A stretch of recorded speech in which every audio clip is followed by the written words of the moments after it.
Apa itu billboard? Pernahkah kalian melihat bar kesehatan di atas kepala karakter game yang selalu menghadap ke kalian? Tak peduli dari arah mana kalian melihatnya, itulah yang disebut billboard.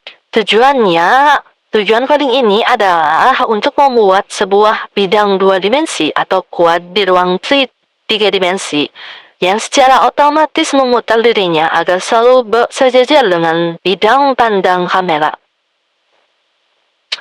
Logika utama yaitu meniru rotasi kamera.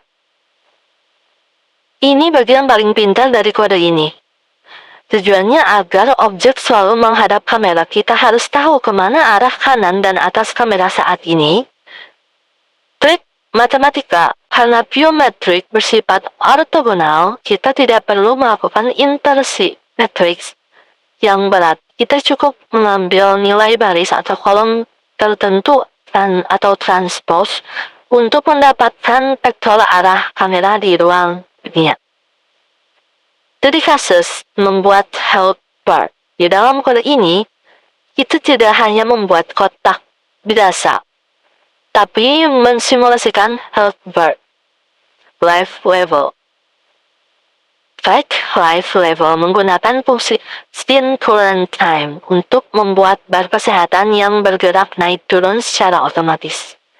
Alpha blending, kita mengaktifkan gel blend agar bagian tekstur yang transparan pada billboard seperti pinggiran bar terlihat tembus pandang dengan benar. Billboard base object 2D cube. Coding ini sengaja menggambar sebuah cube kecil di tengah sebagai referensi. Saat kamera berputar mengelilingi cube akan terlihat dari berbagai sisi, depan, samping, belakang. Namun billboard atau heart bar di atasnya akan selalu terlihat datar dan sempurna terhadap kameranya. Oke. Kesimpulannya adalah, billboard adalah teknik wajib jika ingin membuat sistem partikel api, atau percikan api. UI dalam dunia game, bar nama pemain atau indikator kerusakan. Optimasi mengganti model 3D yang jauh dengan gambar 2 dimensi agar game berjalan lebih ringan.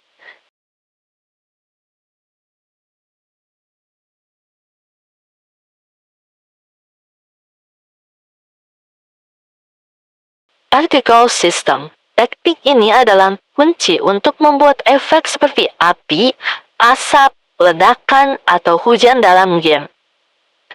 Tujuan utama dari coding ini adalah menunjukkan cara mengelola ratusan ribu objek kecil secara efisien menggunakan teknik yang disebut instancing. Solusinya ialah gunakan instancing atau GL Draw Array Instantiation. Tujuannya adalah mengirim satu data bentuk atau quad kecil ke GPU sekali saja, lalu menyuruh GPU menggandakan sebanyak 100.000 kali di posisi yang berbeda-beda. Untuk struktur data vertical CPU atau CPU side, bahwa setiap partikel punya identitas sendiri yang disimpan dalam struct particle.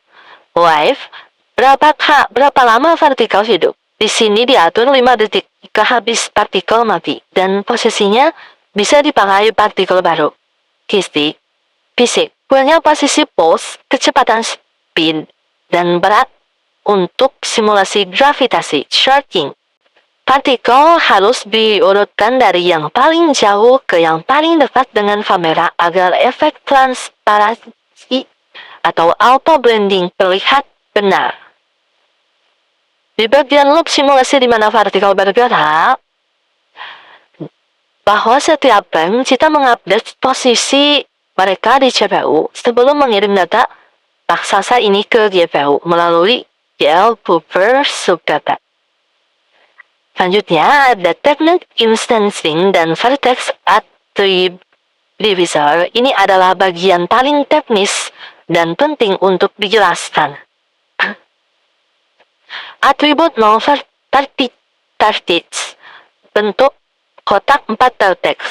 kita beri nilai YL vertex atribut divisor 0,0, yang artinya gunakan 4 titik yang sama untuk setiap partikel.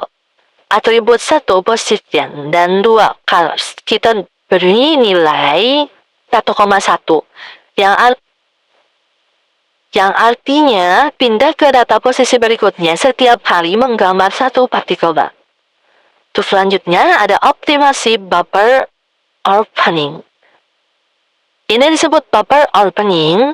Opening kita memberitahu OpenGL buang data lama, beri saya memori baru. Ini mencegah CPU menunggu GPU selesai membaca data lama, sehingga performa jauh lebih kencang. Kesimpulannya adalah sistem partikel ini menggabungkan 3 teknik yang sudah dipelajari sebelumnya. Billboarding, agar setiap partikel selalu menghadap ke kamera. Alpha bonding, agar partikel terlihat halus dan transparan. Instancing, agar bisa menggambar 100.000 partikel sekaligus tanpa merusak FPS. Oke guys, langsung aja kita rendering ya. Langsung aja kita rendering. Nah, ini dia guys. Ini dia hasilnya.